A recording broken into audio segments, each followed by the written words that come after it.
Assalamualaikum warahmatullahi wabarakatuh. Perkenalkan, kami dari kelompok 10 ingin memaparkan atau mempresentasikan materi tentang pengelolaan internal. Adapun anggota dari kelompok 10 adalah yang pertama saya sendiri, Astin Ika Anggita dengan NPM 101191116. Yang kedua adalah Sania Suci Rahayu dengan NPM 101191113. Kemudian Melia Sonia dengan NPM 101191138, dan yang terakhir Intan Hadiati dengan NPM 101191124. Daftar isi yang akan kami presentasikan adalah yang pertama pengertian total cost of ownership, yang kedua procurement one, yang ketiga original equipment manufacture, yang terakhir adalah pengelolaan internal. Total cost of ownership adalah atau disingkat TCO atau total biaya kepemilikan kegiatan pengadaan adalah keseluruhan biaya yang timbul dalam rangkaian penyelenggaraan pengadaan. Total cost of ownership meliputi pre-transaction, cost perencanaan, source, vendor qualification, training, and communication.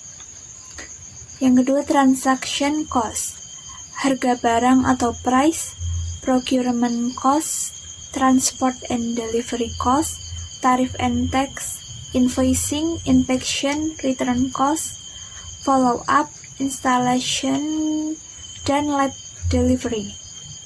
Yang ketiga adalah post-transaction cost, yaitu biaya operasi yang terdiri dari energi, utilities, tenaga kerja.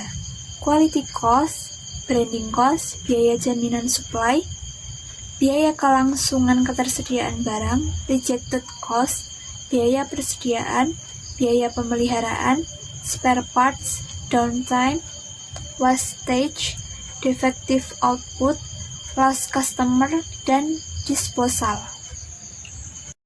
Procurement One adalah cara pandang dan pelaksanaan kegiatan pengadaan secara satu kesatuan integrasi yang meliputi one regulation atau satu peraturan, one interpretation atau satu implementasi, dan one implementation atau satu implementasi. OEM atau Original Equipment Manufacturer, yakni produsen yang memproduksi komponen atau part yang disuplai kepada produsen lain untuk memproduksi barang jadi atau finished product. Namun, pengertian OEM mengalami pergeseran, yaitu semua produk baik yang memproduksi peralatan atau equipment maupun yang mensuplai komponen atau part yang terlibat dalam pembuatan peralatan jadi yang bermerek atau branded tertentu melalui proses pabrikasi dan perakitan. Selanjutnya, perbedaan OEM dengan non-OEM. Yang pertama, OEM adalah keseluruhan produsen yang terlibat dalam produksi, pabrikasi, atau perakitan untuk menghasilkan equipment, peralatan, atau unit baru dengan memakai merek atau branded tertentu. Sedangkan non-OEM yakni produsen lain di luar rangkaian OEM yang memproduksi komponen dengan kualitas dan spesifikasi yang sama atau setara dengan yang dipakai dalam rangkaian OEM dimaksud, namun merupakan rangkaian OEM untuk produsen merek lain. Itu OMM versus branded and generic. OMM itu mencakup produsen pembuat produk jadi atau finished products dan produsen pembuat komponen yang terpasang di dalam produk yang dimaksud. Sedangkan branded adalah produk akhir atau finished products dengan merek tertentu di mana terdapat komponen produk buatan sendiri maupun produk dari produsen lain. Sedangkan generik adalah produk komponen tanpa merek dan tanpa nomor part atau serial number yang dipasang pada produk yang bermerek. Pengelolaan internal dibagi menjadi beberapa bagian. Yang pertama yaitu top manajemen atau eksekutif.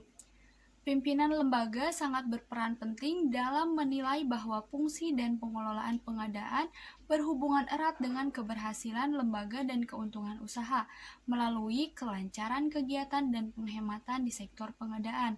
Yang kedua yaitu engineering atau perencana dan desain.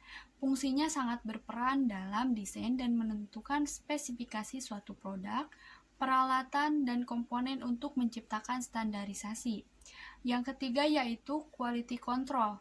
Tugas pengadaan sangat berhubungan erat dengan kualitas barang dan jasa, sehingga menentukan dukungan dari fungsi quality control itu sendiri. Yang keempat yaitu produsen. Fungsi produksi dengan fungsi pengadaan harus mempunyai kerjasama dan koordinasi yang baik untuk mendukung kelancaran proses produksi, baik jumlah ataupun jadwal. Yang kelima yaitu akunting. Pengelolaan pengadaan memerlukan keterpaduan antara sistem penganggaran keuangan dan rencana pembayaran kepada penyedia atau vendor, menentukan perencanaan dan laporan keuangan yang baik. Yang keenam yaitu marketing atau sales. Kegiatan pengadaan berkaitan erat dengan tugas pemasaran dan penjualan untuk ketepatan produk yang baik dalam jumlah, waktu, dan harga. Nah, teman-teman, selanjutnya di sini ada contoh kasus dari materi yang sebelumnya sudah dijelaskan. Di sini ada berita mengenai pasar AC Indonesia masih dibayangi maraknya produk impor. Nah, di sini saya ambil garis besarnya, itu sebelumnya Wakil Direktur PT Panasonic Manufacturing Indonesia atau PMI, Daniel Suhardiman bilang, produk AC OEM dari Cina telah mengisi 80% pasar domestik sejak masa pandemi. Alhasil, hanya 20% saja porsi pangsa pasar yang tersisa untuk produk AC dalam negeri. Menurut data, saat ini di pasar Indonesia pemilik merek OEM tidak sampai 20%. Nah, untuk saat ini, harga AC impor memang lebih murah dibandingkan dengan produk AC dalam negeri. Sebab industri AC dalam negeri masih menggunakan komponen impor, lantaran pasokan komponennya tidak tersedia di tanah air. Nah, kondisi ini sebenarnya bisa membuat produsen AC lokal kesulitan bersaing dengan produk AC impor. Jadi, dalam berita ini tuh, produk OEM di Indonesia, terutama AC di sini mungkin masih belum banyak karena emang ketersediaan komponen di Indonesianya masih kurang. Maka dari itu banyaknya produk impor untuk Indonesia. Nah, teman-teman, di sini ada juga solusi dari masalah yang tadi sudah saya paparkan, bahwa untuk mengatasi masalah impor AC tersebut, Perprindo atau Perkumpulan Perusahaan Pendingin Refrigerasi Indonesia mengusulkan agar pemerintah bisa segera membuat kebijakan yang mendukung investasi industri AC dalam negeri dari hulu hingga hilir, sehingga ekosistem industri AC Indonesia dapat berkembang. Nah, dengan demikian, para pelaku usaha tidak lagi kesulitan memperoleh komponen AC dan tidak perlu mengimpor komponen tersebut. Nah, jadi memang AC ini tuh impor, namun dan impornya itu produk OEM dari Cina. Nah, jarang itu produk AC yang emang OEM dari Indonesia. Maka dari itu mungkin lebih baik Indonesia juga banyak menghasilkan produk-produk OEM. Baik teman-teman, mungkin cukup sekian dari kami atas pemaparan materi bab pengelolaan internal ini. Kami ucapkan terima kasih dan mohon maaf sebesar-besarnya apabila terdapat ketidakjelasan atau kesalahan dari apa yang kami paparkan, dari apa yang kami jelaskan. Kami mohon maaf sebesar-besarnya karena di sini juga kami masih belajar dan kami juga berterima kasih kepada teman-teman karena sudah menonton video ini. Semoga dengan adanya video ini teman-teman bisa mengambil manfaatnya dan bisa lebih mengerti mengenai pengelolaan internal ini. Cukup sekian, terima kasih. Wassalamualaikum warahmatullahi wabarakatuh.